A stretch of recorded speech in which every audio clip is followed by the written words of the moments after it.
Podem sentar um pouquinho.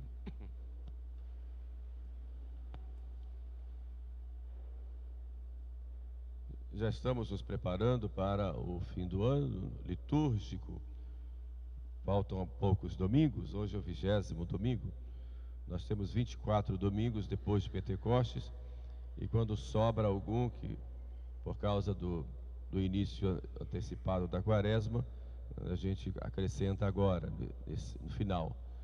Mas liturgicamente o 20º já vai perto do 24º, né? Por isso a igreja vai nos preparando para o fim do ano litúrgico, que na verdade o ano litúrgico é a história da salvação e é, num certo sentido, a história da nossa vida. Então a igreja nos chama a atenção para a questão do tempo. E se vocês observarem aí na Epístola de São Paulo, vocês vão ver dizer, São Paulo fala, os tempos são maus. Então cuidado, que é preciso cuidar bem, governar bem o tempo que Deus está dando. Porque o tempo passa, o nosso fim se aproxima a cada dia. Então vamos ter o nosso encontro com Deus, e Deus vai cobrar de nós do modo como nós utilizamos o tempo. E logo depois que fala da questão do tempo, São Paulo nos mostra, nos chama a atenção para uma virtude que é muito importante, que é muitas vezes descuidada, que é a virtude da temperança. Não vos embriagueis com o vinho, porque pode ser causa de luxúria. Ele está falando exatamente da temperança. A temperança é uma virtude natural. O próprio Aristóteles já falava sobre isso a seu filho, como um caminho para a felicidade.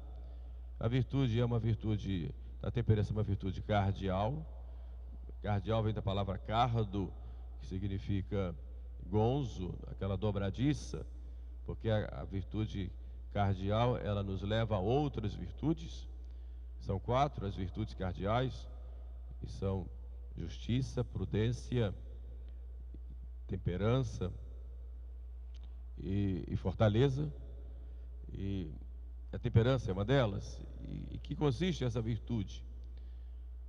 E depois é uma virtude moral, e que é sobrenaturalizada pela graça, porque é uma virtude que nos leva à prática de outras virtudes, em vista de possuirmos a vida eterna. E para nós irmos para a vida eterna, para alcançarmos o céu, nós temos que praticar as virtudes, e são virtudes sobrenaturais, porque além de ser uma virtude natural, ela, para ser sobrenatural, precisa da graça de Deus, porque vai nos conduzir à vida eterna.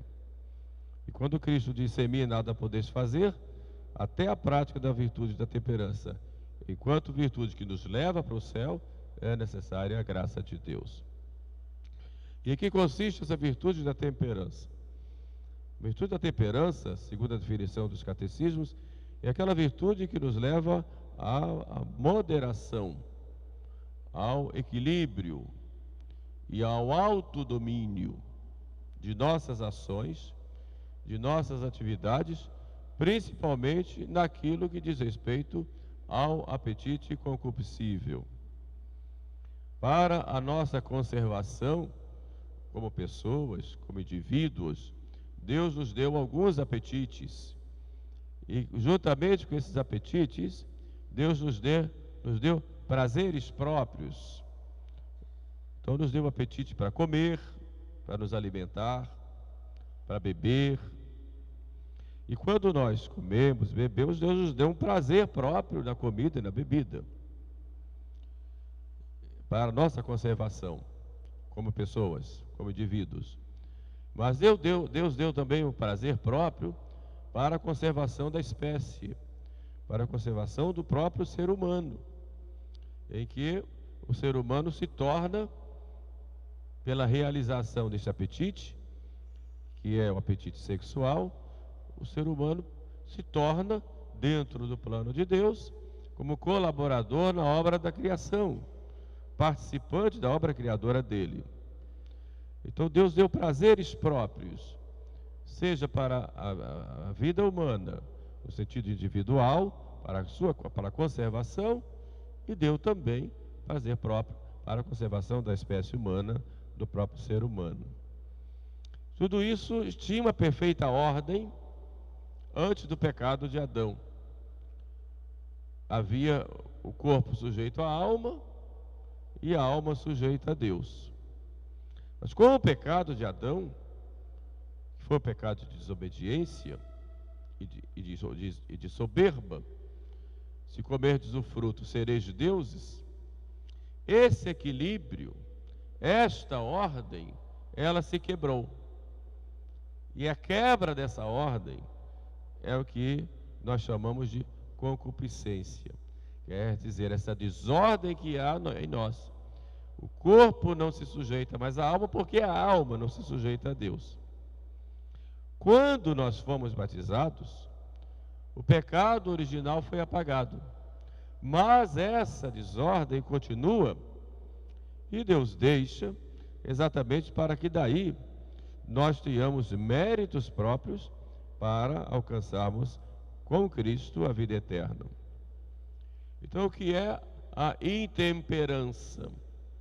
A intemperança é deixar extravasar essa desordem, seja no campo da sexualidade, seja no campo do comer e do beber, isso de modo mais amplo, em todos os outros campos em que nós nos deixamos levar por esta desordem, em tudo aquilo que nos dá prazer.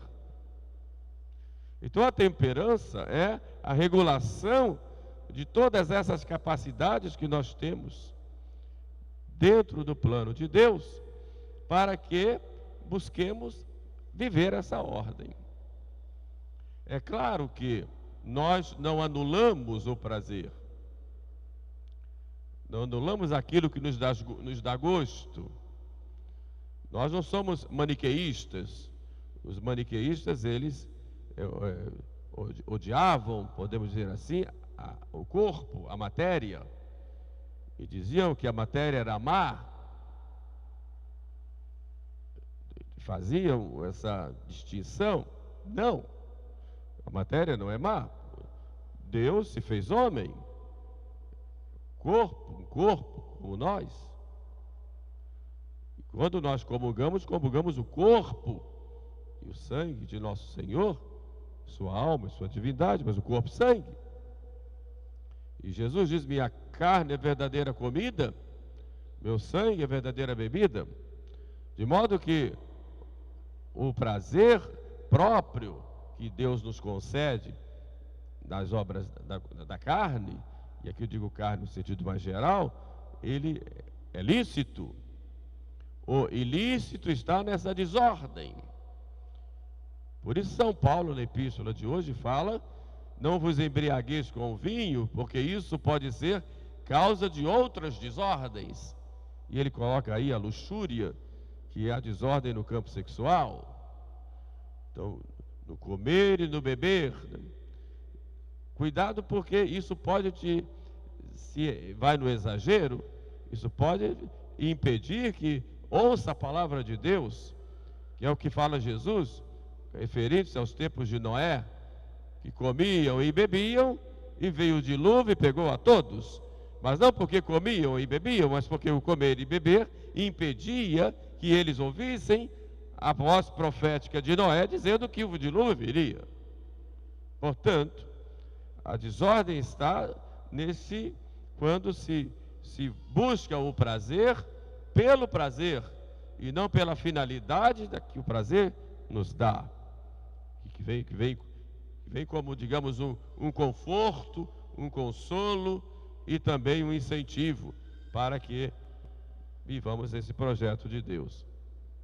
Então, em que consiste então a temperança? A temperança, primeiro, é a virtude do autodomínio.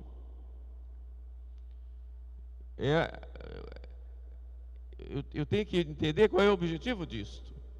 Então, se eu sento a uma mesa, é claro que é gostoso comer um churrasco, comer uma comida que nos agrada, é claro. E Deus coloca esse prazer aí porque eu preciso me alimentar. Então eu não peco se eu tenho prazer ali. Agora eu peco quando eu vou buscar o prazer pelo prazer, e que de início possa até buscar sem problema algum, mas quando tendo saciado aquilo que é necessário, eu vou além. Aí eu caio na gula. Então a gula vai ser fruto dessa intemperança. Mesma coisa a bebida. São Paulo fala do vinho, e aqui qualquer bebida. Então quando eu vou além daquilo que me dá, que é o necessário, então eu caio na intemperança. Então eu vou buscar o prazer pelo prazer, como faziam, por exemplo, os romanos, que comiam, e depois que não cabia mais nada, muitos iam lá e provocavam, desculpe o que eu vou dizer, mas provocavam o próprio vômito e depois comiam de novo. Ou seja, eles buscavam o prazer pelo prazer. Então a temperança, ela exige esse nosso autodomínio. Santa Teresa dizia que nós não deveríamos sair da mesa sem termos feito alguma mortificação, porque a gula é falta desse autodomínio. Depois a moderação, as exigências descabidas com relação, por exemplo, à alimentação, por exemplo. Então essa moderação, o que é que eu busco aí? Repito, posso sentir o prazer? Não tem problema algum. Posso repetir, como perguntam alguns? Sim. Mas dentro dessa moderação, sem o exagero, não buscando o prazer pelo prazer, mas o prazer como um meio para que eu possa viver. Isso em todos os campos, né? Até no campo da sexualidade. Viver a sexualidade dentro do plano de Deus. No solteiro, com a continência, mas também evitando tudo aquilo que pode levar a cair nesse pecado, sobretudo os olhos, depois os sentidos internos, a imaginação. Então essa moderação, e depois o equilíbrio, né? A virtude está exatamente nesse equilíbrio, né? Nem de mais nem de menos. Então eu não vou comer nada porque eu não quero pecar. Já estou de menos, que eu preciso sobreviver, né? Então a virtude está exatamente aí nesse equilíbrio, nesse meio. Então a temperança me leva ao autodomínio, me leva ao equilíbrio e me leva à moderação. Como cuidar disto, né? Falei dos solteiros, mas os casados também têm uma castidade própria da vida do casado, né? Usar dessas potências dadas do próprio prazer sexual dentro do projeto de Deus, dentro do plano de Deus, né? No seu caráter unitivo e no seu caráter procriativo, dentro daquilo que Deus quer, né? Mas como é que eu vou viver a temperança? Como praticar essa virtude, né? O primeiro conselho que eu dou para vocês é uma vida mortificada. Como eu acabei de dizer, Santa Teresa, não devo sair da mesa sem ter feito alguma mortificação. Então, ter o cuidado de mortificar-se. Então, é importante. Por que faz a mortificação, né? A mortificação é diferente da penitência. Na penitência, em geral, eu faço para reparar uma falta passada, em geral. A mortificação, eu já faço em previsão de alguma falta que eu possa cair. Então, eu vou me mortificar se, por exemplo, chega algo de que eu não gosto e eu como. Então, eu estou me mortificando. Ou me deu vontade de repetir uma coisa gostosa, eu digo, eu até poderia, mas eu não vou fazer, porque eu vou me mortificar para ter um controle na hora que eu for tentado, eu não cair. É o que Santo Inácio chama de agere contra. Eu já vou começar a agir contra essa minha concupiscência antes que ela começar a me impulsionar para o pecado. Então essa mortificação, ela é importante, porque às vezes tem coisas que nós não gostamos e que temos que suportar. É uma mortificação. E a temperança, ela sem mortificação, ela não consegue se equilibrar. Eu não consigo praticar se eu não me mortificar. Dentro daquilo que é permitido, eu me privar de alguma coisa, mesmo permitida, como mortificação. Quer dizer, é como se eu morresse naquele momento para aquilo que eu estou querendo, exatamente para que eu possa ter um autocontrole, porque não é fácil. É fácil ter autocontrole. Para ter autocontrole precisa ter disciplina. E a gente vive uma disciplina tremenda hoje. Você pega um vídeo na internet, começa a ver um, depois vem um, 2, 3, 4, 5, 6, 7, e quando chega no fim do dia, vai ver a conta de quantas horas você perdeu ali nas redes sociais. E depois eu não tive tempo de rezar, de ler um livro, de estudar, de fazer uma visita a um doente. Por quê? Porque eu perdi tempo. Então a mortificação me leva, eu quero mais, não, vou parar por aqui. Eu vou me cuidar aqui. Tenho vontade de falar muito, e fala. Vou segurar a minha língua, vou me mortificar nesse momento. Deixa os outros falarem, eu vou escutar. Quer dizer, então eu vou me cuidar de ter esse autocontrole, porque as tentações virão. E se eu não aprendo a ter esse autocontrole naquilo que é lícito, quando vier o que é ilícito, eu vou me perder. Então é importante saber, muitas vezes, suportar as dores que a vida nos coloca, também como uma mortificação, poder até me livrar delas naquele momento, mas saber suportar, para que no momento da tentação eu tenha autocontrole. E a mortificação vai me ajudar nesse sentido. Então a primeira coisa necessária é ter essa mortificação. Ter uma vida mortificada. Não se deixar extravasar, mesmo naquilo que é permitido. Tudo que eu posso fazer, vou fazer ao máximo. Dá uma segurada, segura. Isso é importante para você ter esse autocontrole. A segunda coisa importante é a vida de oração. Se nós não temos vida de oração, nós não vamos ter nenhuma virtude que nos conduza ao céu. Então rezar e fazer um exame de consciência todas as noites antes de dormir. Fui intemperado hoje no meu modo de falar, no meu modo de agir. Fui intemperado na mesa, fui intemperado deixando extravasar a minha imaginação. Na caminhada na rua, eu fui intemperado nos meus olhares, descuidando com uma curiosidade vana. Então olhar um pouco isto, né? E fazer esse exame de consciência e ver quantas vezes caiu, né? E procurar pedir perdão, e no dia seguinte, agora eu vou me cuidar, né? Então a segunda coisa necessária para ter a temperança é a oração. E a terceira é disciplina, que é muito difícil hoje. Os diretores espirituais, um dos primeiros conselhos que dão para as almas é que tenham uma vida de disciplina. Disciplina nos horários, disciplina nas atividades, e ter um cuidado muito grande, sobretudo no uso do tempo. E essa disciplina, ela também nos leva no relacionamento com as pessoas, eu saber ouvir, saber falar, saber agir na hora certa, não calar quando for necessário falar, mas também não falar quando for necessário calar.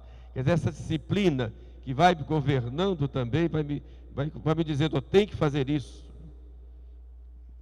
É claro que a disciplina, ela não nos engessa. Quando vem algo que é necessário para a caridade, eu vou sair dali, eu vou fazer. Eu posso estar rezando o breviário, estou ali no meu horário de oração do breviário, e me bate alguém à porta pedindo socorro para uma extrema unção. Senhor, eu vou te trocar por ti mesmo, e vou lá dar extrema unção. Quer dizer, estou fazendo uma coisa boa dentro do meu plano de vida, mas vem uma necessidade de caridade, eu vou fazer a caridade. Então isso não é contra a disciplina. A disciplina não nos engessa, mas ela nos controla. O que é que eu faço todos os dias? Então a disciplina nos ajuda nesse sentido, para que eu não perca tempo, não perca as minhas forças em coisas fúteis, mas em coisas que me aproveitem para a minha vida na terra em vista da vida celeste.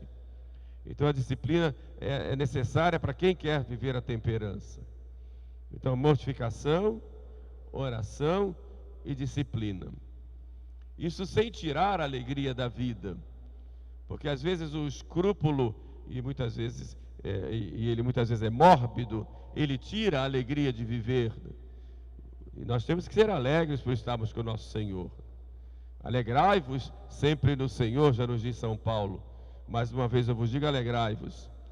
Então, a temperança não nos tira a alegria de viver, não nos tira o prazer que Deus nos coloca na nossa vida, não nos tira o sorriso nos nossos lábios, não nos tira a paz, muito pelo contrário, mas ela nos dá o controle para termos essa verdadeira alegria, porque quando caímos no pecado, aí sim nós perdemos a alegria, perdemos a paz.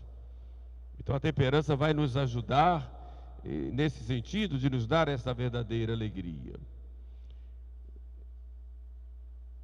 Desta forma, com a graça de Deus, vamos ter uma vida mais tranquila e uma vida que vai agradar a nosso Senhor. Corpo sujeito à alma e alma sujeita a Deus, como diz Santo Agostinho. Peçamos, pois, a Nossa Senhora, a Virgem Mãe, Mãe da esperança e de todas as virtudes, que nos dê essa graça, como a sua temperança, que nos dê essa graça de sermos temperantes em vista de uma vida de acordo com a vontade de Deus, para que assim possamos ter mais e mais méritos em vista da vida eterna. Louvado seja nosso Senhor Jesus Cristo.